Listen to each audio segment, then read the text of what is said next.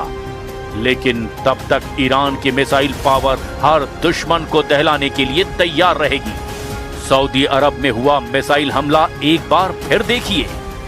ऐसे ही हमलों ने अमेरिका को बुरी तरह दहलाया है। ईरान के खिलाफ अमेरिका के थार्ड मिसाइल डिफेंस सिस्टम को बड़ा नुकसान पहुंचा है। थार्ड के लिए इस्तेमाल होने वाले उसके आधे रडार पूरी तरह तबाह किए जा चुके हैं। इसमें जॉर्डन में तैनात थार्ड को दिशा दिखाने वाला AN/TPY-2 रडार तबाह किया जा चुका है। ऐसे एक एक रडार सऊदी अरब और UAE में भी तैनात किए जा चुके हैं।